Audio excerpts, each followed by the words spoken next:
hope everyone is doing okay. And so I'll talk a little bit about what we're gonna talk about today. But before we get started, I wanted to thank Viatris because they are our event sponsor. And without their support, the Mental Wellness Chat would not be able to be here. And then I'm going to go into the introduction. So I'm Jessica Thomas. I'm a licensed clinical social worker. I have been working with people living with illness for a very long time, but specifically MS is my passion and neurological diseases. And so I always, if I haven't met you before, this is how I like to introduce myself. So 20 years is the amount of years that I've been married this year. 19 of those years I've been living with MS, so I was newlywed when I was diagnosed. 18 of those years I've been working specifically with people living with MS and other diseases. And 17 of those years I have been a mom. My son will turn 17 this year. So that kind of tells you a little bit about my story, but I am a professional, and my passion, my purpose, my intention is to help people navigate and find emotional wellness in the face of illness. And so thank you and welcome to the MS Mental Wellness Chat. So we are going to dive right in, but before we do that, I'm going to share something real quick. So last time, our last mental wellness chat, my dog Bella had passed away. And so coming today is Charlie. So Charlie is my new puppy, and he has a lot of work, and he is reminding me about my fatigue and my need for sleep, etc. But Charlie says hi, and I just wanted to share. He's going to be in his crate for the rest of the program tonight. But you guys are my community, and I know that last month I mentioned Bella passing, so I wanted to show you Charlie, and in time he'll be a great therapy dog, but right now he's a puppy. Okay, so agenda. What are we going to talk about tonight? So we're going to talk a little bit about how MS and relationships are important. You know, MS can have an impact on relationships. Relationships are essential to anyone's life, regardless if you're living with MS or not living with MS. And so we're going to talk a little bit about the importance of healthy relationships for individuals with MS, but honestly, it's good for everyone to have healthy relationships. And the purpose of the program is I hope that today that you leave, tonight that you'll leave with a little bit more sense of empowerment and things that you can do to kind of help facilitate a healthy relationship, and maybe identify if you have aspects of your relationship that's not healthy, and then just encourage you to continue to connect with people. So we have Dion said hi, Charlie. Paula has a Charlie too, a Shih Tzu, and Krista said hi and welcome, Charlie. Thank you so much. So, MS is pretty, unpredictable sometimes, and that can make planning difficult. That can affect your social interactions. It can cause, and sometimes it can cause stress on a relationship. Relationships are hard with or without, MS, or in the face of MS and not in the face of MS. But it's important to know that, that some of the symptoms that you may experience with MS can, impact relationships. It also, I find that also having MS can strengthen relationships in some ways, because you can become a better communicator. You have a better sense of your body. You can be better with boundaries because you have to learn to mitigate boundaries within yourself. And so, so just know that we're going to talk about a lot of different things. But before we do that, let's define what is a healthy relationship. And so we'll move on to the next slide. So defining healthy relationships. So healthy relationships are based on trust, they're based on respect and open communication. And they're imperative to having a safe space to allow each other to be able to express emotions, your needs, and your feelings. And in healthy relationships, both that people feel valued and supported, leading to mutual growth and happiness. And there's a word that I use sometimes in relationships, and it's called reciprocity. And so it's important for relationships to have reciprocity. And the reason why is that relationships shouldn't have a total imbalance, because if that's the case, they're not very healthy. And so how I think about this is, and we can talk about this a little bit more, but in the terms of MS, that is not necessarily task related, but it's do you receive love and also give love? Do you or you may receive more help at home because of your MS, but are you able to reciprocate in other ways? It's important to be balanced. And healthy relationships involve setting boundaries and respecting each other's autonomy and fostering a sense of security and emotional safety. So we'll move on to our next slide. And we're going to have another chat box. So what are some of the challenges that you may face or have in relationships? So I will get us started because I always like to fill up blank space. It's not a very therapist behavior, but I do like to talk through blank space. So I would say a challenge that I have in a relationship is that it's actually kind of hard to meet people at this stage of my life for some reason. And there's like a cycle of life where friendships kind of change sometimes based on your children, etc.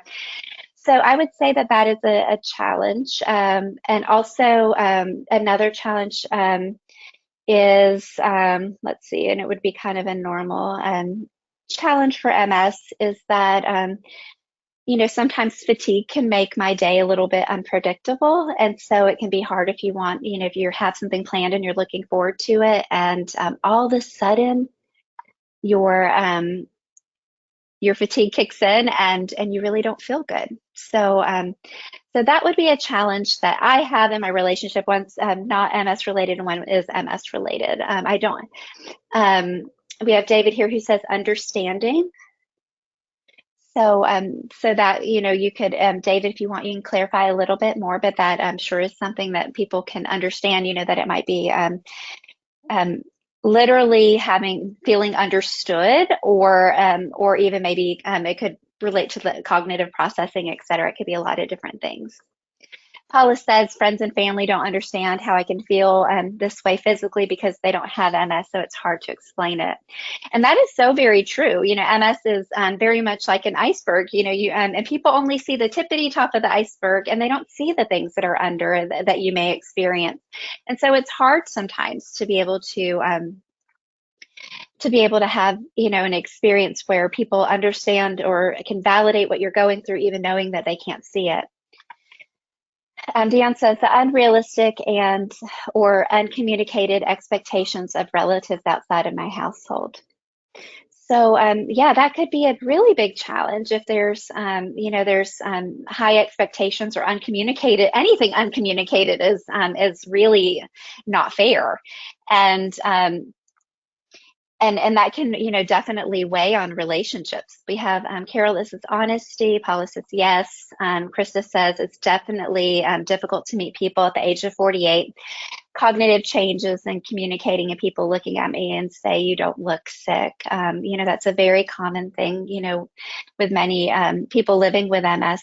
Not everybody, but many people. And, even if you have some visible ailments or visible things due to your MS, like challenges walking, et cetera, you may experience other symptoms that other people don't validate because they can't see it. David said MS journey, so lack of understanding of the MS journey. Carol says lack of support. And Terry says getting in someone's limits, going to events as well.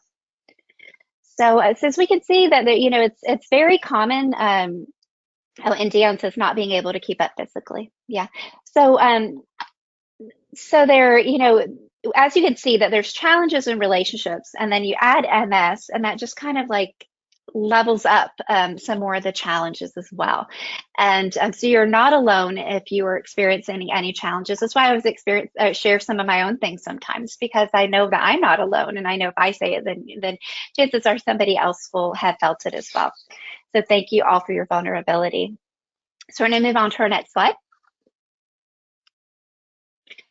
So building a support network. This one is pretty important. So with building a support network, the reason why I put this here is it's important for us to have support. And with relationships, we have all sorts of different types of relationships.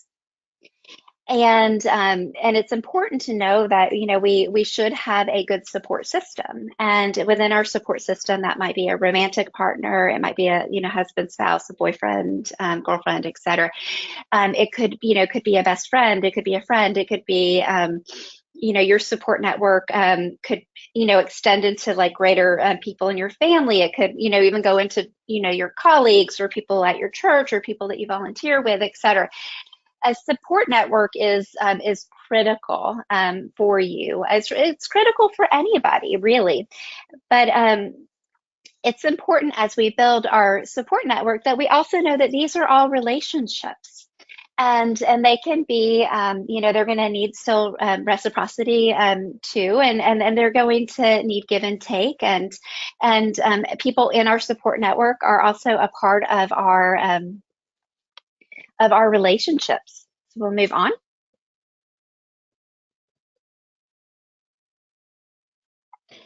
So I asked a question here. How does having MS impact your relationships? So, we had a couple of people that had already identified a couple of things. Definitely with people understanding them, people having expectations that, you know, that maybe their partner, their loved one or their family member can go and do things as easily as they can. I'm going to go back and read real quick. Terry said getting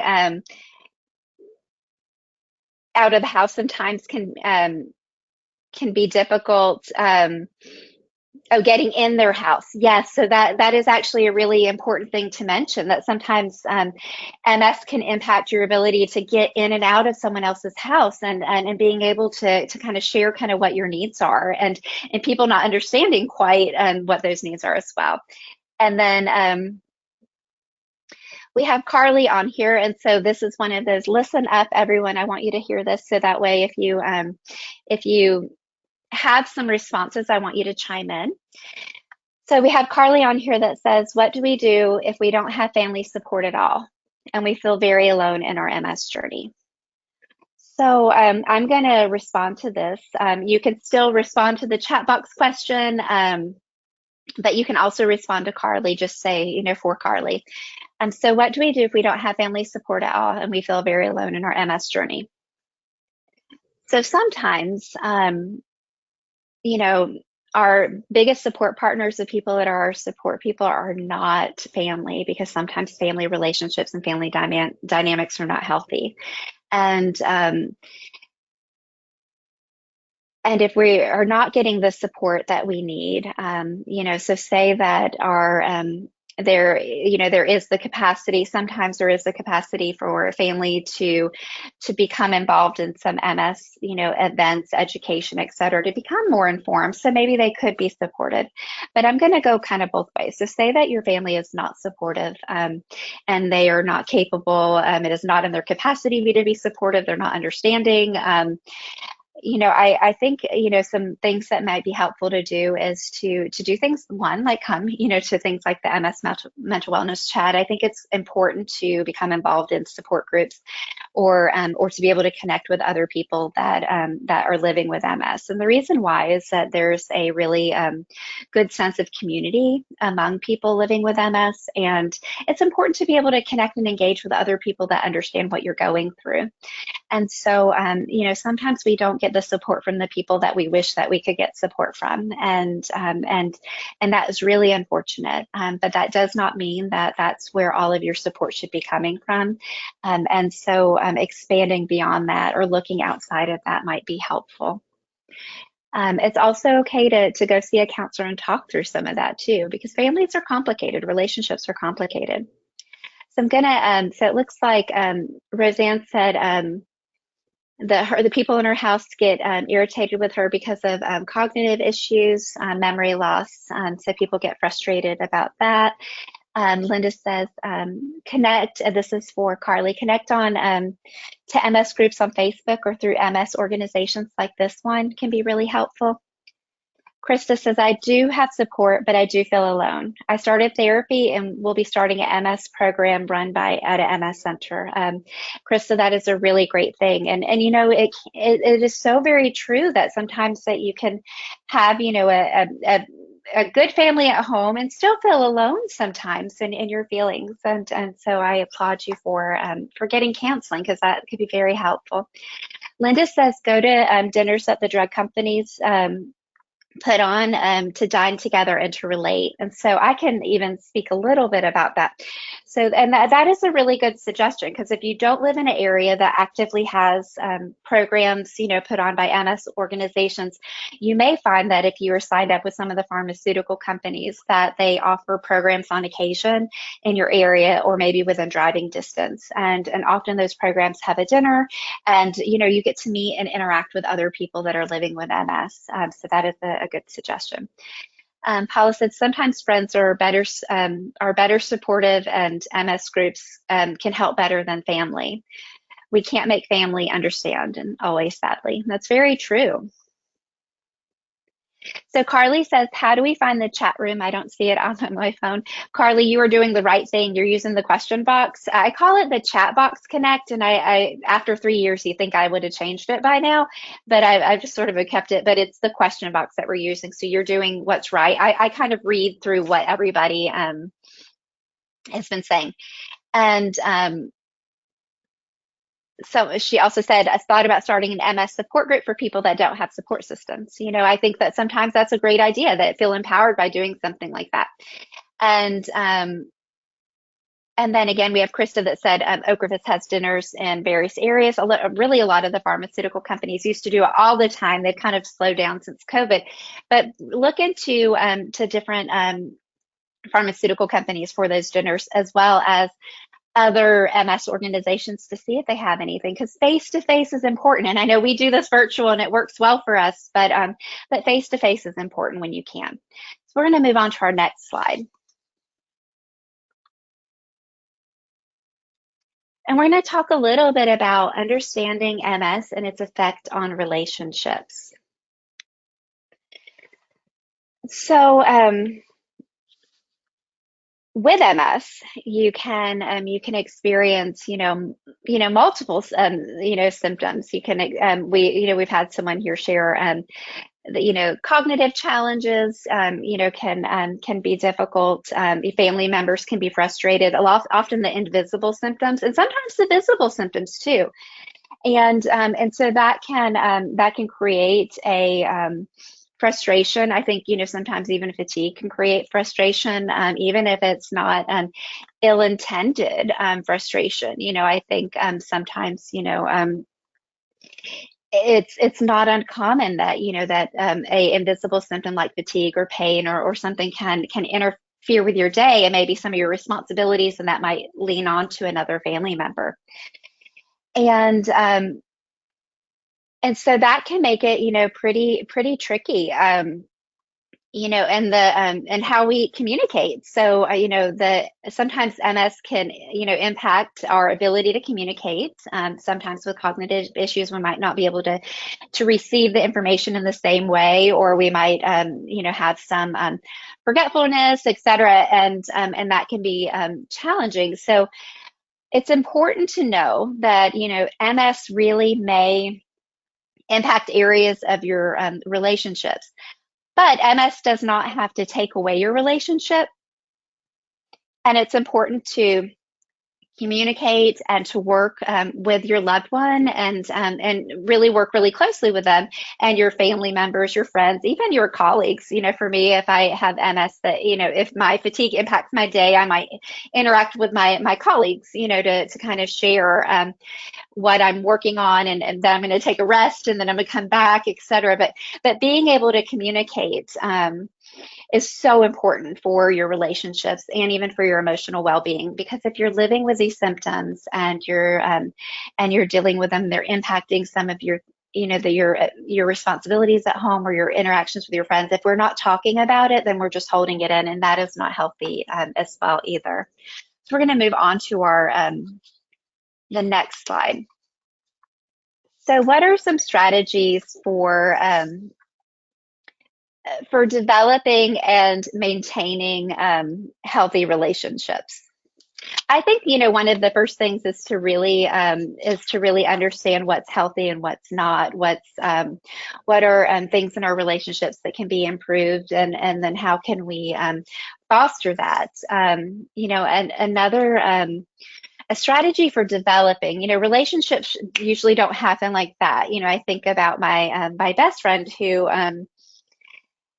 she and I met. I don't know, over 10 years ago at a baseball field that our kids were playing together. And that relationship cultivated over a couple of years. And it took a long time, to really be very, very close friends. And so as you're meeting people and interacting with people, I think identifying, how do you feel when you're hanging around someone? Do they have a good sense of boundaries? Do they not? Are they, in regards to your MS, are they fair balanced? Do they understand? Are they understanding people where they might not understand the disease, but kind of understand that it's just something you live with? Are they supportive people? And as you're, building relationships with people, kind of, doing things to foster those relationships and to continue to cultivate healthy relationships. I think that starts with really good communication. It, also embodies, setting, really realistic expectations and boundaries. Communicating, openly. Helping, to cultivate a sense of also flexibility, because MS can have a lot of ebbs and flows sometimes. And so being able to communicate that. I would like for you to tell me, what is something that a healthy relationship that you have in your life, and it doesn't have to be a perfect one because there's no perfect relationships, but what is a healthy relationship in your life, and what is something that you guys, you and that person does? So this could be a romantic relationship or a non-romantic relationship. So I would love to know what you do. I think for healthy relationships, setting kind of expectations and boundaries is incredibly important. And with that, you're able to, communicate effectively. Also identifying and managing stress in relationships. I have a good friend that she and I sometimes I don't know, our communication via text just doesn't jive very well. And so one of the things that we've done is that we make a point to talk, because when we talk, everything is kind of very good, copacetic even. But when you're texting back and forth and messaging back and forth, sometimes things can get lost in translation. So whereas I might be kind of tired, so I'm not overly articulate, that might come across as a little bit more curt or mean. So if you can, just consider telling me what is something that you do. But it's important to know that, relationships are hard work and they're not easy, and they take time. And, and it's, I think it's important in our relationships to respect each other's limits.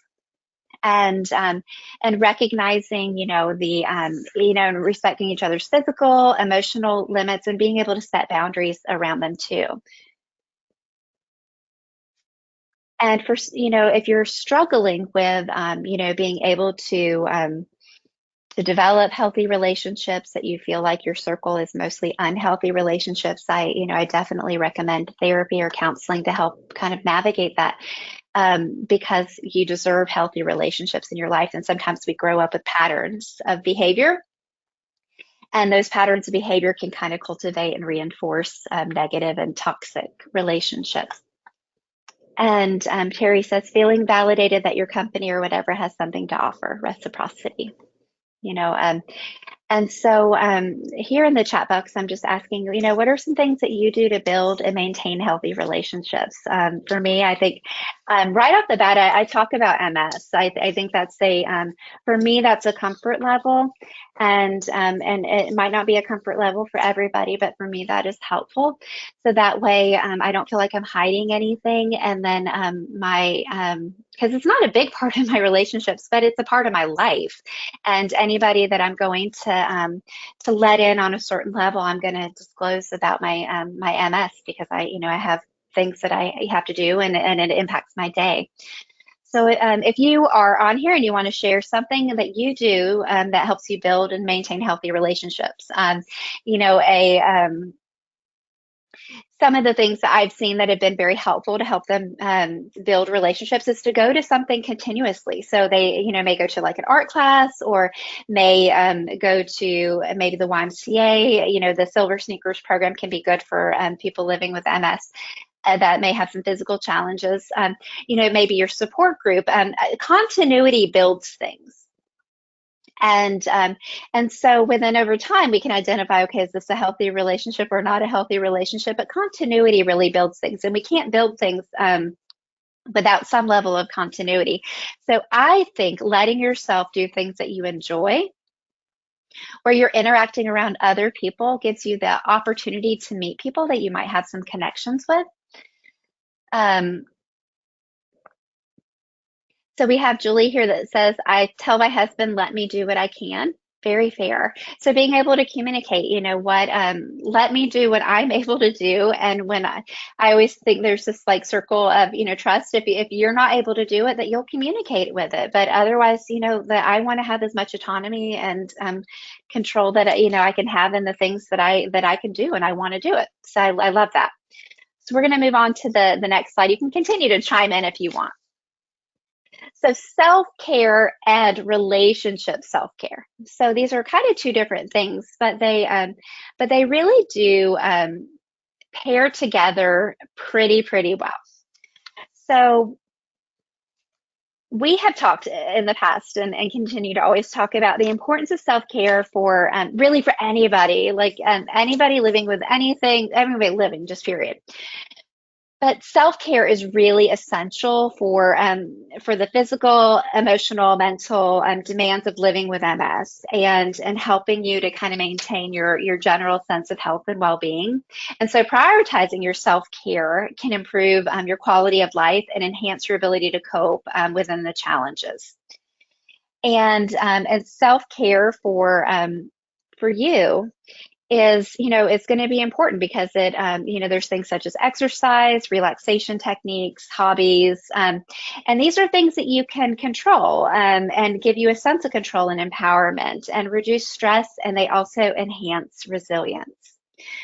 But relationships need self-care too. So how do you take care of your relationships? So you can, so we have Dion here that says, ask for help and accept help as needed. I think that was really great advice and a great insight. I think it's important that we find sometimes, with MS that we can, and just in general, be able to ask for help when needed, or accept it without feeling bad or guilty, and being able to do that. I think that's a really good part of self-care. So with relationship care, one of the things is to show appreciation and gratitude in your relationships, and to do this pretty regularly, not in a authentic way, but in a real way, to be thankful, for your friends, your family, the people that support you, the people that you love or you care about, etc. Is to show appreciation. I think we all want that. And that doesn't mean that these people are always doing things for you. It's showing appreciation for the people in your life. Communicating open and honestly, and listening actively to the people that support you. And the reason being is that we just naturally listen sometimes to respond, and and here from part of the mental wellness chat that is so part of this is so cool is that we leave space for people to say what they feel and to feel heard. Even though they use the question box that you guys are using, it's a place to kind of validate how you're feeling, and people want to feel validated. And you make time to create quality interactions. So this might be date nights, family nights, doing things that strengthen your bond and create lasting memories. And this is one of the most primary things that that we can do intentionally is to do things with intention and purpose.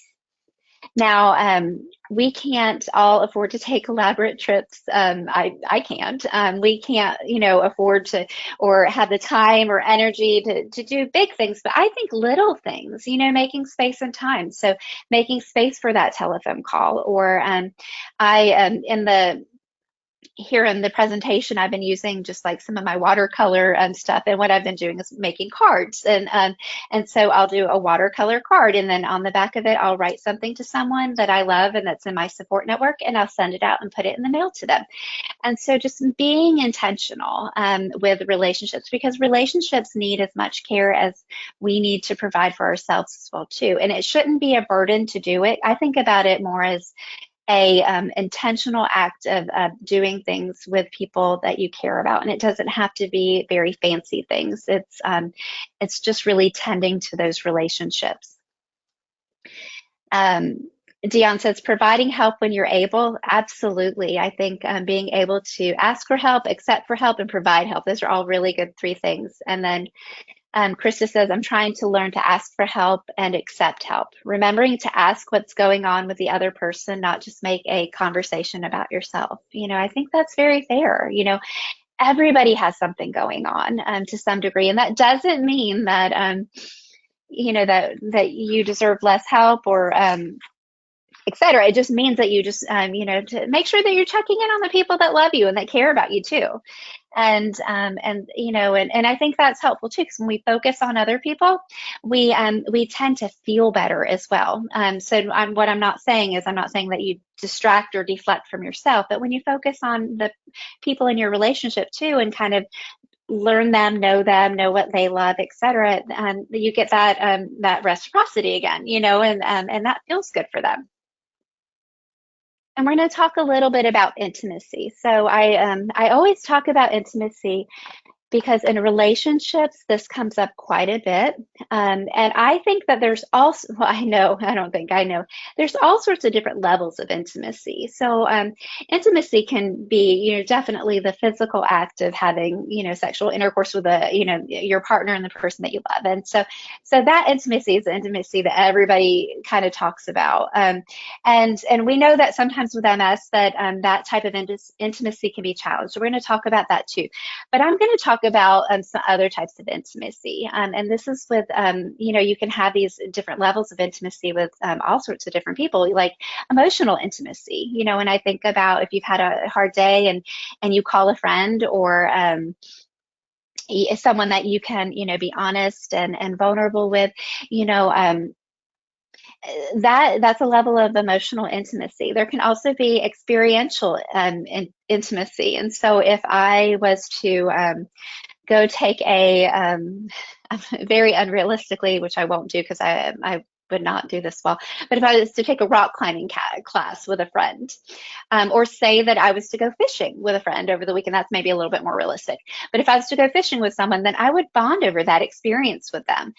Sometimes when we learn how to do things together, when you're, with someone that you learn how to do something together, if it's, an arts or crafts or, or learning a skill or a technique or something, or even experiencing a movie together or a show, there's, you have levels of intimacy. So intimacy can be a lot of things. It can be the things that we physically do, the things that we emotionally do, how we connect with others. And so you can have a level of intimacy and different levels of intimacy with different people in your life. And we definitely can, experience that that intimacy can have challenges too. So one of the things I want to talk about is, effective communication techniques, because this is important. So using I statements to express your feelings and needs, and this can help you to reduce like blame and defensiveness. So if you say you always do this, the other person's going to get defensive. But if you say I feel upset about, and or I feel upset when this happens, but you statements really can turn a conversation differently. And then proactively listening by giving your full attention and reflecting back what you heard. The active listening techniques, I think one of the best ways that we can practice is to as someone's talking to you and they're telling you everything, that you're listening, you're paying attention, and you find a way to rephrase what they said to you, so they can know that they've been heard. So if they tell you that, for example, I'm sure that by the time my husband gets home tonight, he would have had a very, very long day. And in his work, I know his job is really busy today, and so I imagine he's going to tell me a little bit about his day, and so I will actively listen, and I'll repeat some of the stuff back, and I'll say, "It sounds like you had a hard day," and just hearing that, you can feel very validated. Also, with intimacy, some other things to consider are, again, setting realistic and expectations and boundaries, and this is good for relationships in general, and identifying and managing stress in relationships. This is important too, because in relationships, relationships can be stressful in general. They shouldn't be toxic or damaging, but even the healthiest of relationships have stress sometimes because life is stressful.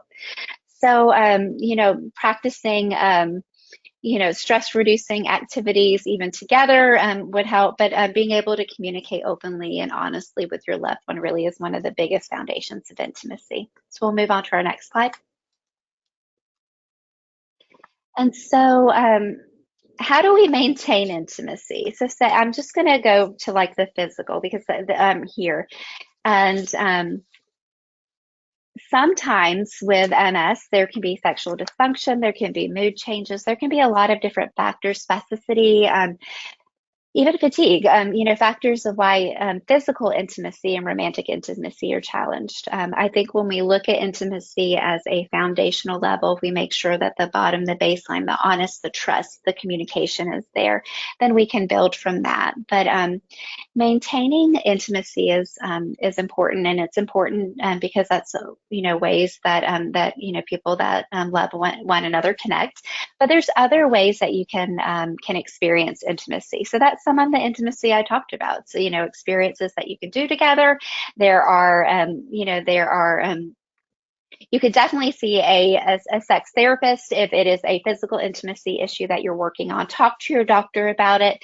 If you've had no problems with physical intimacy before and you're noticing challenges, talk to your doctor about it, because that's a basic need, a basic part of life, and finding ways to connect and feel connected beyond just physical intimacy.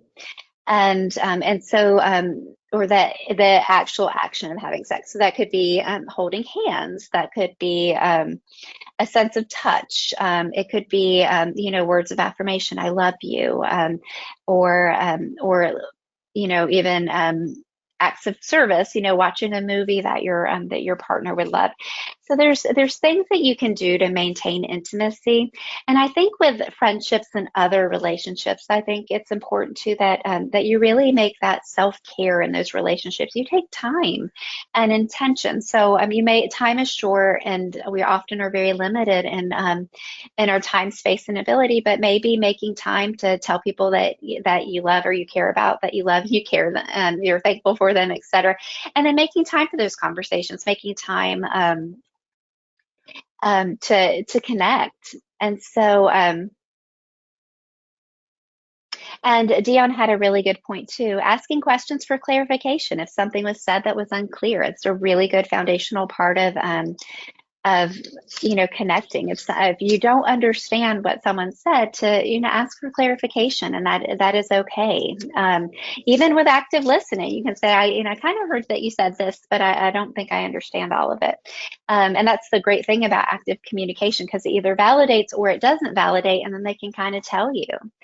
And so, but maintaining a level of intimacy is important, and just remembering that intimacy it's very broad. It's not just physical sex. It's beyond that. It's trust, honesty, communication. It can be physical driven, but there can be different types of intimacy as well. So we'll move on to our next slide.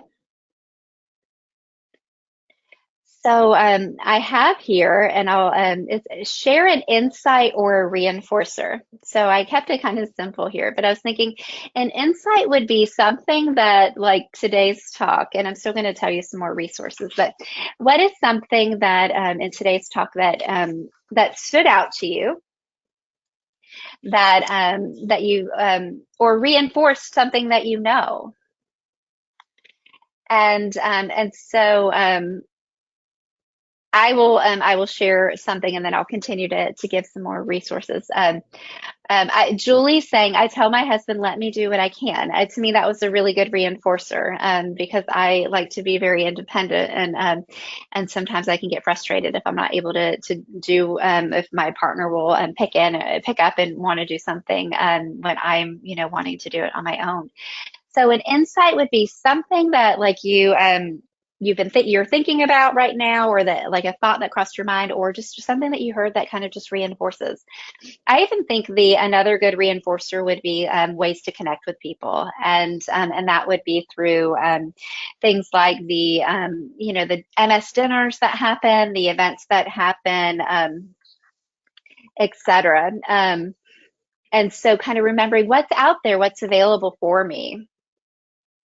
So as people are we have David said that communication is important. So as we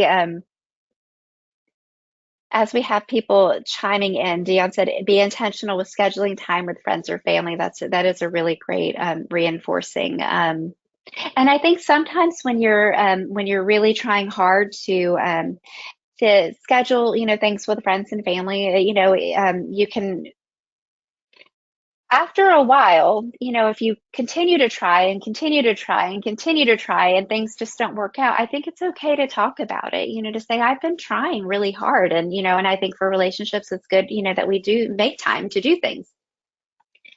I think the communication part is the most important thing.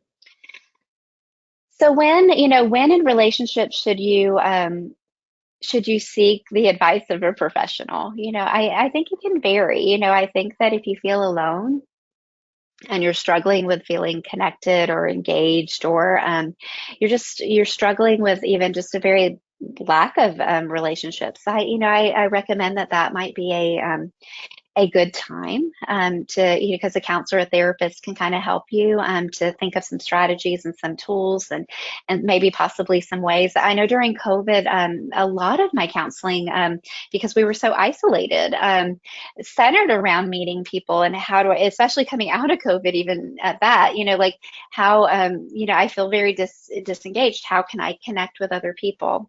Also, I think, sometimes we reflect and we realize that we don't have a lot of healthy relationships, that some of the relationships that we have are not very healthy. And so, and maybe the majority of them are, and there might be family trauma or other things that kind of have contributed to that. Or we might have a primary relationship that is just very unhealthy, but that has an incredible and immense impact on our lives day to day. Those are really good times to seek, help.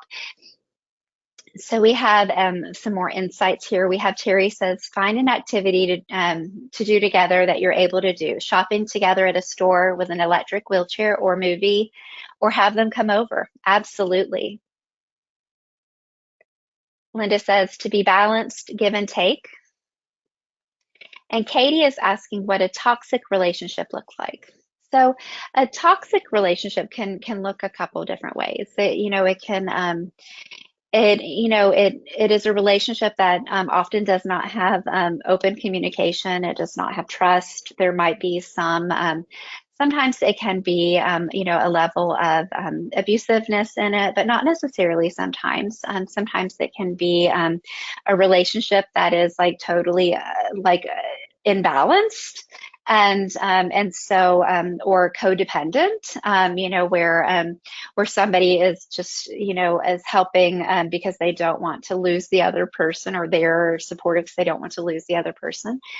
A toxic relationship doesn't feel good when things are neutral. So when things, they also can be very up and down. And so relationships are, like they're hard, they're stressful, but they shouldn't have big swings. Like in relationships, you should never feel like, am I loved, am I worthy? Am I loved today, but not loved tomorrow? Am I appreciated today, but not appreciated yesterday? You know, um, there's a lot of different reasons why there might be toxicity in relationships, but ultimately in a toxic relationship, you are not going to feel safe or being able to be open and communicate. Dion says, which is I think a great insight, is conflict is normal, but contentiousness is not. Things should not be volatile. Things should not. You should be able to talk about things that are different, and even by golly, disagree on things. That's a sign of a healthy relationship, is to be able to talk and to work and et cetera through that. If you're feeling paying attention to how you feel, in a toxic relationship, and if you're even thinking, do I have people that are, toxic in my life, or are some of my relationships toxic? Definitely talk to a counselor, because they will be able to help you kind of identify that. Paula says toxic relationships show one partner is unwilling to understand the other person's feelings. It's a fair assessment, or won't listen to the other person. And Terry also says there's some resentfulness in a toxic relationship. So absolutely. So as you can see, that relationships are hard. So I want to separate hard and go back to Dion's, advice. Conflict is normal. Relationships are hard. They are stressful because they're people, and we all have lives and stress and things going on. But it should not be deeply hard, if that makes sense. So it's important to know, that you can see a therapist. I encourage you, if you're struggling with making friends or building connections, and I had a couple people here, and I've mentioned this a time or two in the mental wellness chat. It's tough. This phase of my life is a little bit different. So putting yourself out there a little bit, and which I do actively now, because I'm starting to try to make connections, and different connections for different aspects of my life. But what are some other things that you can you do? Maybe I challenge you to maybe go to a support group, or go to a in-person event, go to a class, etc. Linda here says toxic relationships to me is when they can push the triggers, and I think that's very fair. So and I'll add on to that. So when somebody is it's when they can push the triggers, but they push them intentionally. So maybe somebody that you love or care about is pushing a trigger, but you communicate, what, this is a boundary, that you're setting, that this doesn't feel okay. And, you can't talk to me like that. Or I feel such and such when we talk about such and such, or whatever. And that can make a big difference too, in kind of knowing. But toxic relationships are, people, that makes sense, that will push the trigger because they can, but they'll continue to do it, and they will do it knowing that it's a trigger for you as well.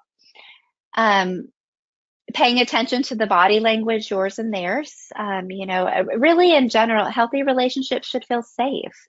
And there's no perfect relationship, but your relationship, you should feel emotionally and physically safe. And even when we think about this iceberg of MS, we should feel safe enough to be able to say, hey, I know you can't see these symptoms, but this is my reality today. I'm kind of struggling. I can't keep up with you. And physically, as we're walking, I need to slow down a little bit. I need to to kind of catch my breath, or I'm overheating and I feel uncomfortable, and that's going to make me feel sick, or I need to take a nap or rest. And so it's important in healthy relationships. Those are the relationships that you can be able to, even if someone can't see something, that you can talk to them about it, and they may need to work on understanding that and work on accepting that they might not be able to see some of those things, but they're your reality. And it takes work for that. And Linda says accepting the good, the bad, and the ugly. So we're going to move on to our next slide. And we're going to thank Viatris again. Sponsorships are so important because that's what keeps programs like this running. There's, people in the background, that make this all happen. So thank you for Viatris, and thank you, MS Views and News, for your help with creating this program a couple years ago, because without them, this program would not be happening as well. So we'll move on to our next slide. So if you are new to tonight's MS Mental Wellness Chat, you will always see this as my very last slide. And the reason why is that this is a community. This is a group of people.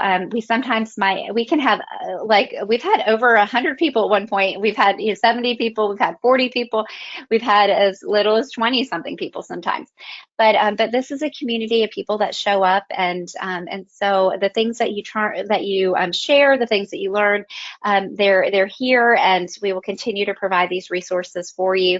And I don't like to say goodbye, because I'm not saying goodbye. I'm just saying see you later. So I'll see you next month, and I wish you a beautiful evening. Thank you.